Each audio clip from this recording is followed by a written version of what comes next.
Welcome to the Bella Vista Gardening Program. I'm Jerry Horner, and with me today I have two guests. I have C.W. Doss and Kathy Duba. They are both Master Gardeners, Benton County Master Gardeners, and we'll be talking today about the Helping Hands Pantry Garden, and they're very involved with that. And we'll also be talking about upcoming events and what to do in your garden in August. So August is not a real busy month in the garden, but you still have to do something out there. So the main thing on the upcoming events, the Benton County Fair is going to be held again in August 9th through Tuesday the 9th through Saturday the 13th, August 13th. And Senior Day, that's when the seniors can get in with no charge. That's a good day. That's Thursday, the 11th.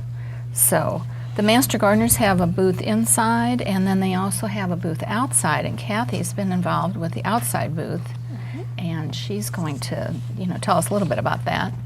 There's a theme for that? There's a theme. It's out home in the garden, and we're going to have a little living room set up, an outdoor living room. Oh. And visitors to the Benton County Fair can come by, sign up for a door prize, sign up to become a part of the Master Gardener community in Bentonville. Right. So that's the main time that we set up sign-up sheets to be a Master Gardener, to come to the classes in January. The classes are held in January every year, and I don't think they have the schedule out yet, but once you sign up for it, you'll get information in the mail, an application, and send that in.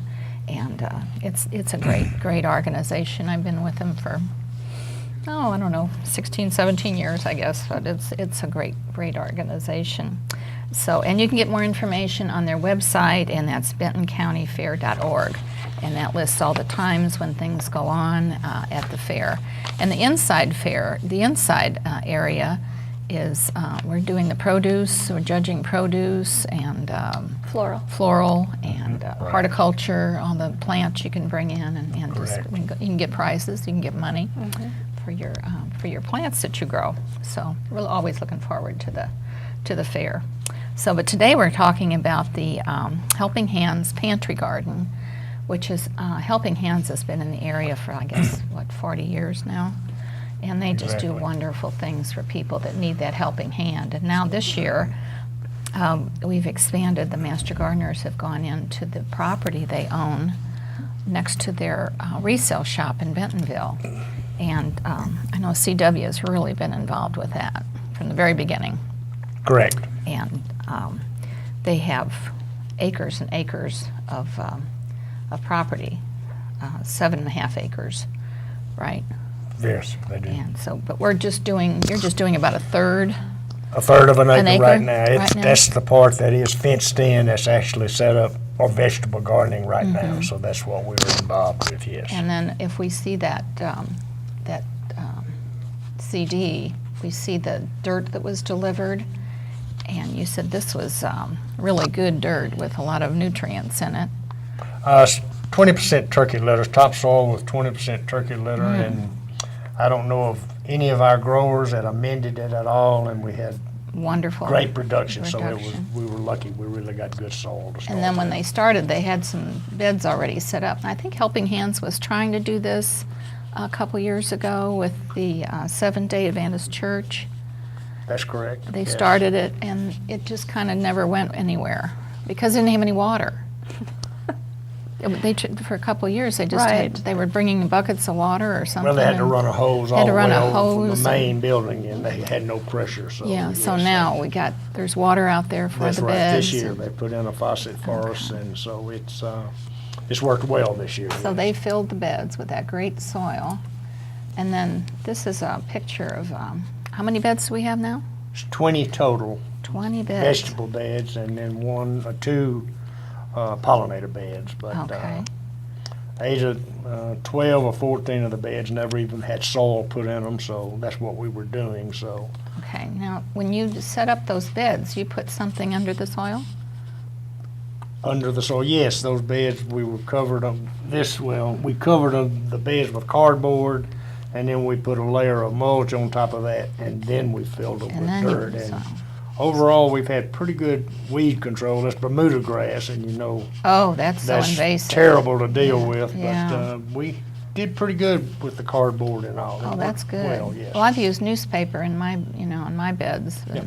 for weed control, but I haven't tried the cardboard. That's a little harder to do at the home beds, in your garden, in your flower beds. But it looks like it was a good system, so they got them started. So this is when the beds were just starting in the spring, right? That's correct, yes. So It's what probably- all is planted there?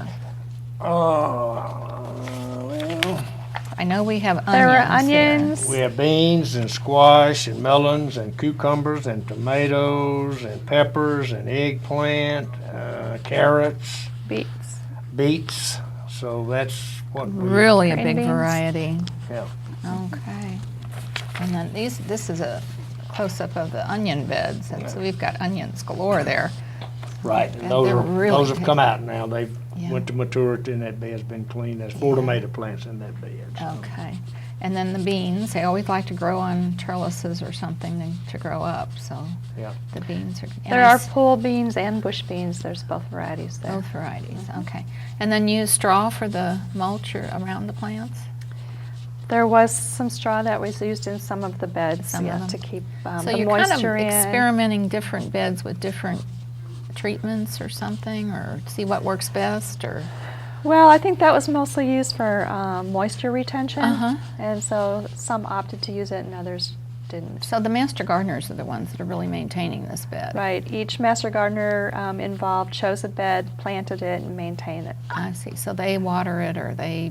We have a watering schedule Okay. for all those who have beds. It's on a rotating weekly basis. Uh-huh. And mostly they're responsible for weeding our own bed.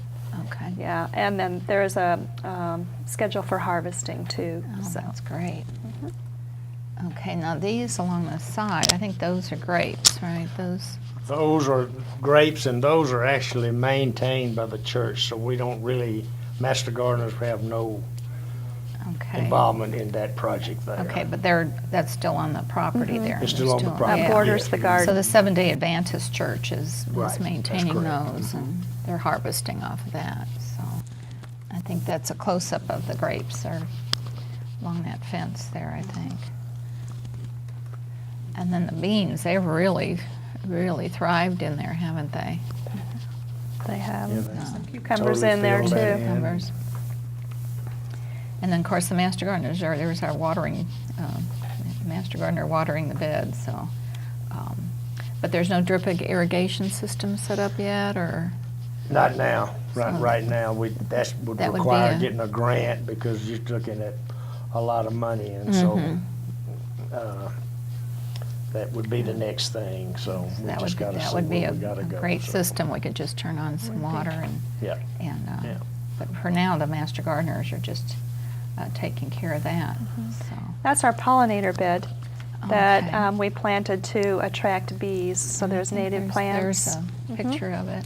Native plants, and it's primarily to attract bees because bees are the major pollinator in. Yeah, you have to have that to get your vegetables, Mhm. absolutely. Without bees, we wouldn't be eating anything. We'd be eating dirt, but we wouldn't be eating plants, so. and up at the entrance, we don't have a picture of it, but Kathy and her crew have put in another pollinator bed, which Uh-huh. will be butterfly bushes and St. John's wort. that'd And be- butterfly weed. And butterfly, yeah, we need butterfly So weed. Yep. it'll be Yeah. pretty. And the butterflies, I think the butterflies have been down this year. Well, I haven't seen as many, so I'm not sure where the, They were a little late last year and too. they were so late maybe last year. they'll just be So late. maybe they'll still come on. But these beds have really grown. Now this one is an interesting bed. It's got a good history to it. This one is, you said it was a compost was pile just originally. a compost pile, and we cleaned out the weeds, and we had some extra tomato plants and pepper plants, so we just decided we would try them in that little bed. And they're doing And well. they're doing really well, doing yes. well in the Doing okay, compost. yeah. Yep. Yeah. So you can put a bed at just about anywhere. and- Anything that and has if soil. they have nutrients and good soil, they'll grow and they'll produce. So, and this picture I just took this last week. So this is what the beds are really looking like now. They're just so lush and full, and I know they're propagating a lot of vegetables. And I think you said the Seventh-day Adventists, they come and get produce on Sundays. They That's harvest the day on they Sunday. harvest on Yes, Sunday. that's their day, So that's their day, and they still help their people in their church. So, but Helping Hands is the one that gets these wonderful vegetables and Everything the Benton County Master Gardeners we grow goes to Helping Hands. Every right, bit, so. and they distribute it. So you have a total so far for the year that you've harvested? As of this morning, we're up to 647 pounds. Oh my goodness. My goodness, that's a lot of produce. That's wonderful. And your projection is? If we, depending on how many people put in a fall garden, which several, Kathy being one, myself one, it'll take a bed or two. I would, at the rate we're going, we could do maybe 1,500 pounds. If Oh we were my lucky, 'cause goodness. the cabbages and stuff weight. Yeah. So, and we're still going good here. We got 16 pounds this morning and probably 15 or 16 Monday. We harvest 3 days a week, so we're probably still getting 50 pounds or so a week. So, Oh, that's amazing. so we're still doing good. I think this one was 18 pounds maybe when they totaled this harvest up. Right, It was and that like would've been 18 Monday, pounds. so. So that's a lot of produce, a lot of green beans, which are so nutritious, and carrots. So, but I know Helping Hands is, like I said, they've been so helpful over the years with people that just need that helping hand. And this has got to be a great resource for them. And I know they really appreciate it. But of their 7.5 acres, we have just utilized really 1/3 of an acre with the fenced-in area. So I think we can, I think that's the last photo we have. But my question is, when I haven't really been involved too much with this project because I don't get into Bentonville as much as I need to, and I haven't had too much time to devote to it, but it's just a wonderful project. And the Master Gardeners that are involved, it's like each bed that they do, so they do their bed based on their experience and what they want to grow. Right. They were able to choose what crop they wanted to plant. So it wasn't dictated by the Master Gardeners. No. And then they use their own techniques and whatever. So we can actually use that as a test area. So if this person's produce is producing more volume than someone else's because of their theories and their techniques, you know, that can be a learning experience for even the Master Gardeners. Mm-hmm. So this is really like a learning field and a feeding, you know, field too.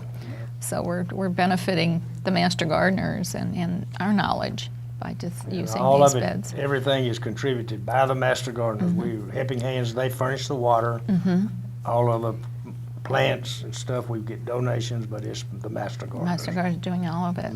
And I think there's the new class, you said, I think the new class coming in that'll be training in January, part of their requirement for being a Master Gardener will be to work in these gardens. And it used to be, we used to have a hotline years ago where people would call in questions and problems, and that kind of faded because everybody just Googles their problem and they don't call in the extension office much more.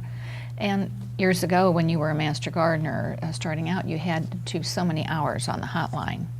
So those requirements are over. So now it's going to be, the emphasis will be on these gardens, that every Master Gardener coming in and after training would be required to spend so many some time. hours in that garden and learning in that garden. Right. So it's like a hands-on learning. It's wonderful to That's a learn good like that. bonding project too. I mean, it's Right. nice Yeah, to yeah. get to know other people better that way. So Right. And if we can grow it, it's just a world of potential. We could get schools involved. It's just education. It can go on and on, Right. but it's going to take money and people. So Right, and that's, you know, that's the emphasis of Master Gardeners is education, you know, right. letting people know what's going on and how to grow vegetables, and this is a great learning experience. So is there any way that any plans to have like school children come in and learn about growing vegetables? Is that an option maybe in the future? Down the road, I think that was part of the plan for it to become a learning facility A learning as center? well.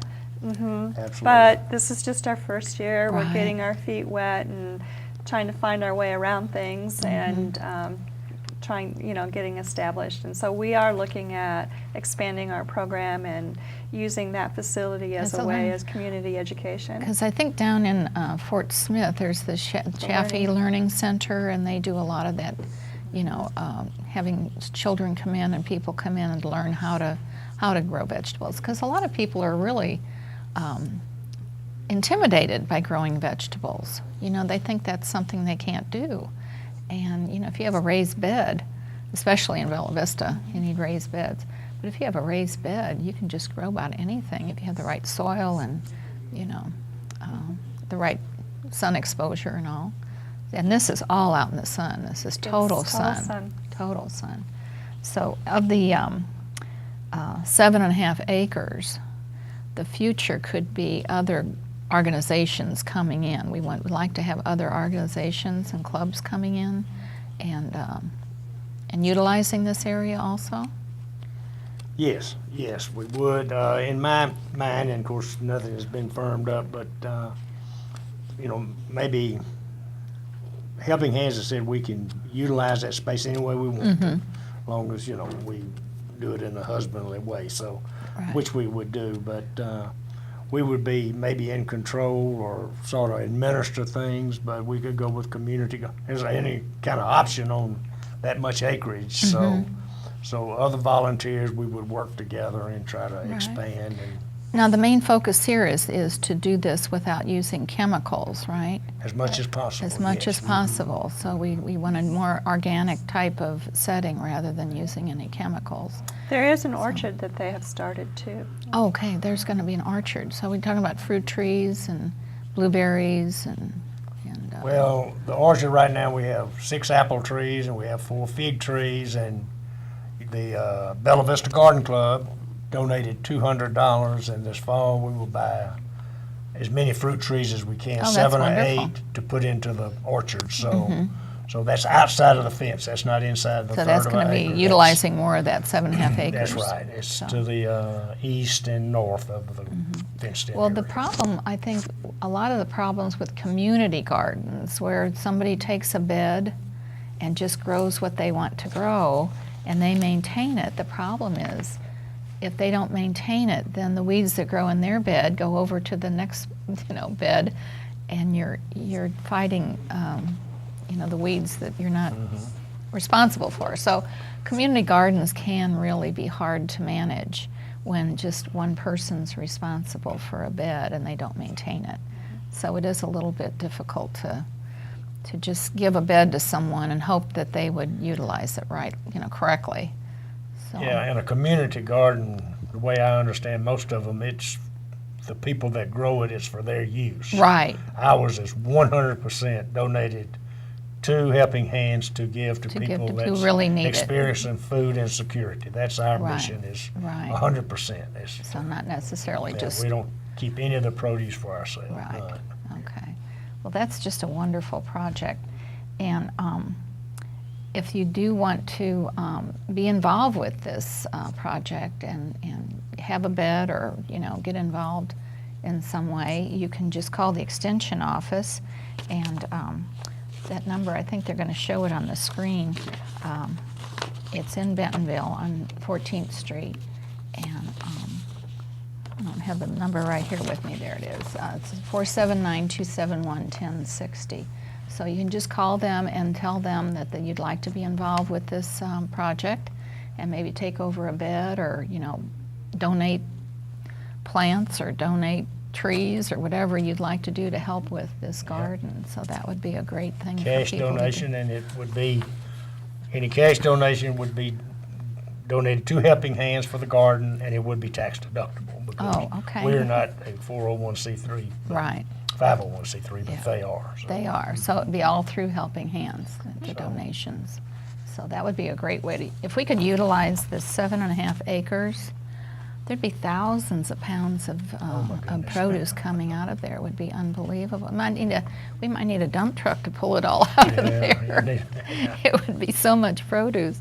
So, and it's amazing when you think, back during the Second World War, everybody had victory gardens. Yes. And they would feed maybe a family of 6 out of a little garden in their house, a little, maybe a 10 by 20 garden could feed a whole family. So we can feed a lot of people with this garden in this area. So it's just great to utilize it. So is there anything else that we haven't talked about with the garden, or? Now, one thing, talking to Bill, who is the director, I had just to see what our feedback was, what was happening, and they help 50 to 60 families a week, and we're enough fresh produce from us to help like 20 families. 20 families a And week. it's a 4.2 people per family is the number. So, Wow. so that's 80 to 100 people a week that are getting fresh produce. that Just from otherwise- this little Just from this little third of acre garden. That's just amazing when you think about, what the potential is. So, well, I'm just hoping that, it's going to grow and grow and grow. And, So are we. Yeah, we do too. it's just a great project. We have about 180 Master Gardeners, I think now, right? Somewhere like that. So yes. 180 of us could do a lot of work if we all, put in a couple hours a month, and we could expand it more and more and more. So it's a great project, and I sure appreciate your help with it. Thank So, you. and then we also need to talk about what to do in the garden for August. August is really the month, you basically water, water, water. We've had a little rain in June and July. It's still, I think we're below the level yet. Watch your microphone there. Oh, okay. We're still below level, I think, on moisture this year. So the main thing is to deadhead and water and watch for pests and things. And so because the heat in August can just take a toll on your plants. And sometimes the watering isn't going to be the same as rain, because you put all that chlorine on the plants, they just don't like it, so they'd rather have rain. So, but the annuals have seen better days. Some of them are kind of getting leggy, and I've been pinching them back, and some of them may have to be pulled if they're just, failing because of the heat. But if they continue to bloom, just go ahead and deadhead and pinch them back. And if you do your herbs, your basil could be made into pesto, and some of your herbs could be made into flavored oils. So, and then Kathy, the perennials. What would we do with the perennials right now, as far as Perennials, what are you doing in the your same garden? thing, just deadhead them and make sure that they're watered deeply. You don't sprinkle water on them. Make sure that you water them, for a long period of time, so then the roots have a chance to get established and go deep. Of course, I don't know in Bella Vista how that works. Well, but- it just goes through the rocks. It goes through the rocks. So, but a lot of people, they buy those watering systems, and they're set up to be, they go for 10 minutes like every other day. Well, that's horrible for a garden, but that's why they're automatically set for Yeah. 10 minutes a day. That's what I do. And- I have a little bit more dirt in Bentonville, so it's best if Yeah. you have a little dirt to water deeply so they get those Yeah. roots established and they don't dry out. But you still have to water deeply, even if you have rocks. Yeah. So. And then as far as lawns, they're really growing. They are growing. Of course, I was lucky enough to catch a nice rain last night, which over an inch, but you really need to water at least an inch a week. Not put down any fertilizer, but that's based really, in my case, I get a soil sample every spring, and mine says put down 2 pounds of urea May, June, July, and August. So I've got one more application of urea, but and then mow a little higher to retain the moisture in the soil a little longer during the hot months of Right, like August. 2 But, to 2.5 inches. It's just pay attention and maintain is about what you do now. So. Now, it's interesting, the soil test you mentioned is free to Arkansas residents. If you take it to the extension office, there's no charge. Some states, you can pay up to $12 or $15 for a soil test. But in Arkansas, the soil tests are free because there's a tax on any a fertilizer and insecticide that pays for those soil tests. So it's really paid through a tax that was set up years ago. So it's a great benefit to have that free soil test available. And it's really helps, when you know what your pH is and what your fertilizer needs are. So, and roses need a lot of fertilizer, so they're heavy feeders. And be sure before you fertilize your roses to water them and make sure they're really watered well, because if you put fertilizer on those roots that are dry, they're just going to burn the roots. So you have to be sure they're watered well. And watch for your fungus, or if you have aphids, you can just spray them with a hose, strong hose application, and the aphids will just fall to the ground. They won't come back up again. So you don't have to use a lot of chemicals. And I haven't seen too many Japanese beetles. Have you seen any Japanese beetles? My wisteria is full of Japanese beetles. Full of it? Oh, really? Because I haven't seen hardly any in my garden this year, and I haven't seen too many on the golf course. Usually the golf courses, the greens are full of them, and I haven't seen too many. So hopefully they're not as bad this year as other years. Maybe they're just all at my house. Maybe they're all yours, house. Huh? Did you send out an invitation to them or something? And then trees and shrubs. Trees and shrubs, yeah. Just have to make sure that you water those real well and deeply, not often, but once or twice a week deeply. Check for the bagworms and the scales, and if there's bagworms, you can cut them off and put the bag in a bucket of soapy water to... Yeah, you have to kill them. To kill them. Right. Some people just throw them in the trash or something, and that's not a good thing, because they're just going to live in that bag and they're going to go somewhere else. So you really need to destroy those bagworms. Right. And webworms, you see a lot of those. Everybody's worried about webworms this year. I think they're really going to be everywhere this year. They're starting early, and people are panicking about webworms on their trees. They think they're going to kill their trees, but they won't harm the trees. They'll just eat the foliage. And Jerry had a good remedy for those. You just pierce the bag, the web that they're in, and the wasps will come in just to take care of them for you. Right, so you don't have to use any insecticides to harm any other beneficial insects. Yeah, we have to watch those insecticides that are affecting the bees and the good pollen and the good bugs. So. But if you just break that bag, the wasps will come in and it's like a buffet for them to get those worms.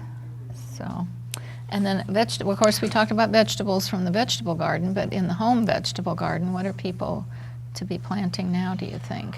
Well, this is really the time to put in your fall garden, and of course, surprisingly enough, there's a lot of things you can start now with beets and collards and spinach, turnips, mustard, cauliflower, cucumber, squash, beans that can be started now that you'll still get that fall harvest. Get that fall harvest. Now, is it too early for lettuce? No, you can plant lettuce in the month of August. I'd wait a little later. Late August, later maybe. August maybe to plant it, because it comes on pretty quickly. But because they don't like the heat, that August heat. No, they don't like the August heat, but the garden's still coming in. Be sure if you got a garden, you keep it watered, because it's using a lot of water now. But I've still got a lot of produce coming in my little old raised bed. So as things just stop producing, you just take those out and put something else in. Take those out and put them in, or either you can lay it fallow until this fall to plant a cover crop for next year, or depending on. And then we didn't talk about that rotation either. That you really need to rotate your plants in your vegetable bed. That's you correct. Can't plant the same things over and over every year in the same place, because you get too much possibility of disease and pests. And we've got a list at Helping Hands of every bed, and this year was free plant. Next year people will have to rotate a crop, a different bed to be rotated with whatever was there this year. So to do it right. That's good. Okay, well, thanks so much for all that help with the garden this month. And the Bella Vista Garden Club will start its new year in September. September 28th is the first meeting of the year, 11 o'clock at the United Lutheran Church at Cooper Road. And we consider that a personal invitation that come to the garden club meeting. And for more information on the club, you can go to bellavistagardenclub.com and the website there, and it's got all kinds of gardening information and information about the club. And thank you, CW and Kathy, for coming today and telling you us for about having us. Helping Hands Thank you for Pantry having us. Garden. It's just a wonderful project. So I'm hoping more people get involved and we can feed even more people onto that garden. That would be great. If you've enjoyed the program today, I hope you'll join us next month again. And until then, don't forget to stop and smell the roses.